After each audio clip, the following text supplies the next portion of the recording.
because he's not an Islamic fundamentalist. He's not going to blow himself up for the cause. He's got $200 billion worth of assets, which he thoroughly enjoys. But I would say I wouldn't believe Vladimir Putin as far as I could chuck him. So you're taking him. Well, you're going to end up having to believe him now. What's going on, everybody? Piers Morgan is going to thunder about Putin's disgusting invasion, which is fair, but sidesteps the West's own warmongering past. Watch as Dave's going to try drilling it home about Ukraine can't win, NATO expansion lit this fuss, and prolonging this war just stacks bodies, not principles. The cold truth: diplomacy was spurned in 2021 to avoid appeasing Putin. Now, Ukraine bleeds for stalemate. Dave's realism cuts through Piers' selective morality. Sometimes stopping the bleeding is the moral choice. Let the clash begin. I mean, Dave, it seems to me that there are certain inevitabilities about how this peace deal will look. And there are inevitabilities as a result of where the battlefield has got to, which has pretty much not moved very much now for most of the last year. But it's basically been, I wouldn't say stalemate, because I think Russia has been slightly edging on the battlefield, but in such a small way, it's kind of immaterial. And that basically you're down to, well, they're going to freeze it on the current lines, I'm sure of that, or pretty much the current lines. They'll tell the Ukrainians to get out of the little bit of Russia they're in. Ukraine will be told they can't join NATO, and they'll have to sign up to that. And the issue to me that remains outstanding, unless you quibble with what I've just said, is the issue of whether Putin will allow European peacekeeping troops on the new border of the southeast of Ukraine, which Putin has taken. And I think that's going to be a big debatable issue, because he will view that probably in the same way he viewed what he perceived to be NATO encroachment in the first place. Yeah, I mean, I think that's essentially right. And I think, you've made the point on the show many times before that your brother, who has expertise in this field, has kind of weighed in. And this is from everybody with military expertise. It is basically, there's a consensus that in order to drive Russia out of the territory that they control now, it would take the 82nd Airborne. And there's just simply no political will in America to do this. And despite the talking points and the propaganda that's come out of the West about how vital this war is and how this is a battle between good and evil and democracy versus dictatorship and all of this stuff, nobody really has the political will. Nobody thinks that we're going to risk a confrontation between the two biggest nuclear powers in world history. Nobody thinks that we're going to send American boys to die to determine whether Luhansk is controlled by Kiev or Moscow. But I would say, Dave, I would pick you up on one thing there. I would say those two things can both be true at once,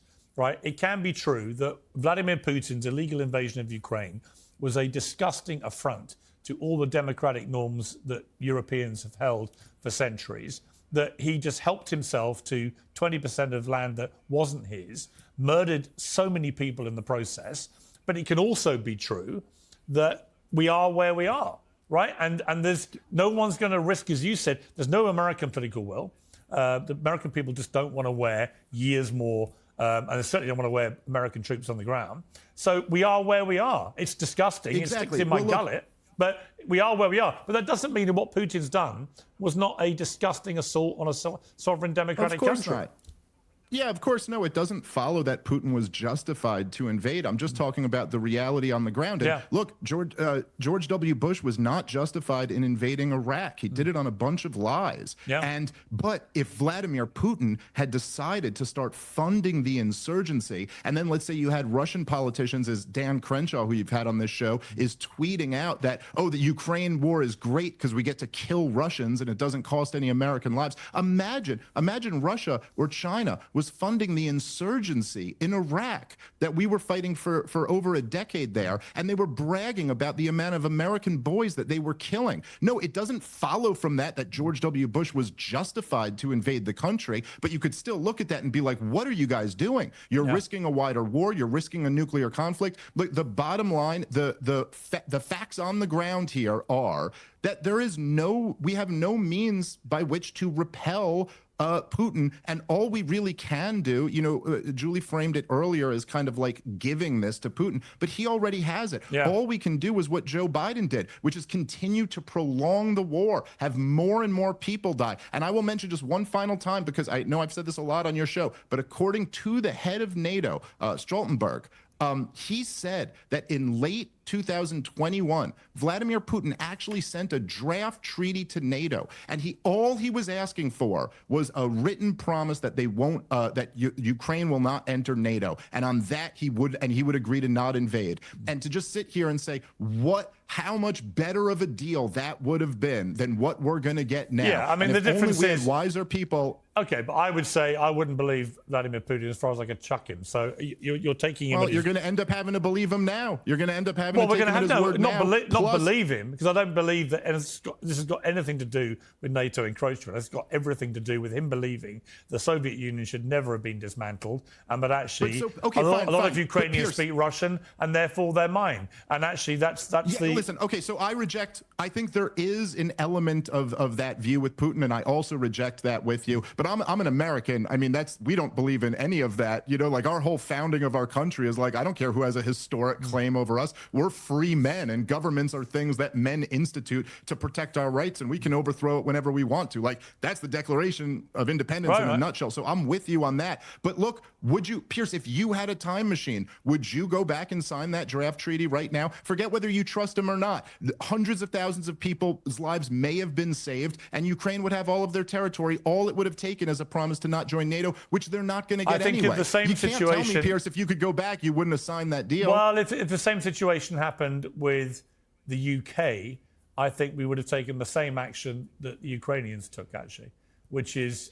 But I'm not arguing that. You could fight once you're invaded. I'm not saying that you can't fight back. And I don't think I haven't heard anyone make the argument that Ukrainians didn't have a right to fight off the invasion. The question is whether it was a wise policy for the West. The irony of your question is that what Putin has done is show the world exactly why Ukraine was so desperate to be part of NATO. Because had they been part of NATO, he would never have attacked. And so it's chicken and the egg. Or Piers, perhaps, if we had not for years said we were going to bring them into NATO, while for years every Russian leader screamed from the top of their lungs, this is our red line, we will not let you do this. Perhaps if Trump in his first term hadn't foolishly poured weapons into Ukraine, something Obama, who backed the coup that overthrew the government, wasn't even willing to do, and perhaps if we hadn't been doing joint military exercises between NATO and Ukraine since the fall of that war, and there hadn't been a civil war all this time, maybe, listen, it was Bill Burns,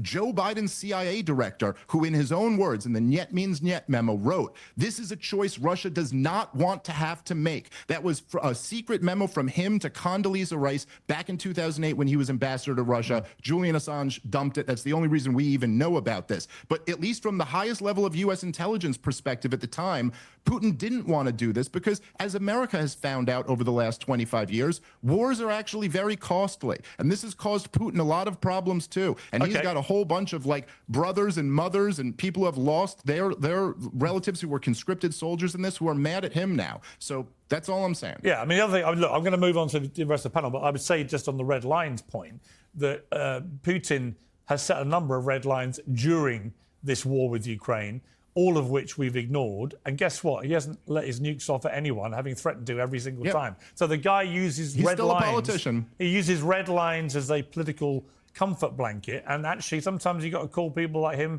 and their bluff, because he's not an Islamic fundamentalist. He's not going to blow himself up for the cause. He's got $200 billion worth of assets, which he thoroughly enjoys. But he might invade Ukraine. Well, he might, and he did. Sometimes you have to call them on the bluff, and sometimes maybe you shouldn't. All right, Julie, we are where we are. I mean, I kind of agree with Dave there, and he's right to quote my brother, because my brother said from day one, you know, you realise that there's no way Ukraine can win this war, right? I mean, you do understand that. And now we are where we are, where it's pretty clear to everybody Ukraine cannot win the war.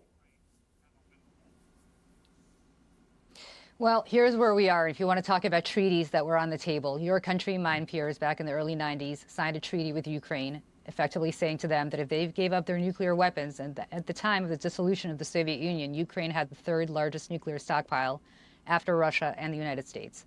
We told them that if they gave up their nukes, we would protect their sovereignty and territorial integrity. That was a commitment that the United Kingdom and the United States made together to Ukraine.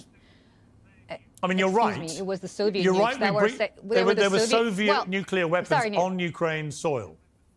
So, okay, so they're not their nukes, they're also not Russia's nukes, because those were all 15 Soviet republics, and there was a Soviet Union that was dissolved. So there was Kazakhstan. This is something I actually have a graduate degree in, so trust me on this one. There you have it. Piers, the ever champion of principle over people, gets schooled by Dave's icy buckets of reality. While Piers hyperventilates about Putin's sins, Dave calmly asks, why cry over spilled blood when we handed Russia the cup? NATO expansion wasn't just a red flag. It was a bullhorn in Putin's ears, and Piers' selective amnesia, Iraq anyone, seeks of hypocrisy. Dave's knockout punch? Ukraine can't win. No. NATO cavalry is coming, and when Biden's fight to the last Ukrainian policy only racked up courses till today, not victories. Piers squawks about trusting Putin, but Dave's countered, we trusted Bush, weapons of mass destruction lies. How'd that work out for Iraqi sovereignty? In the end, Piers' moral posturing can't mask the truth. Rejecting diplomacy in 2021 doomed Ukraine to a meat grinder. Dave's not pro-Putin. He's pro-reality, and reality bites harder than Piers' double standards. Don't forget to like, share, and subscribe, y'all, and I'll catch you in the next one.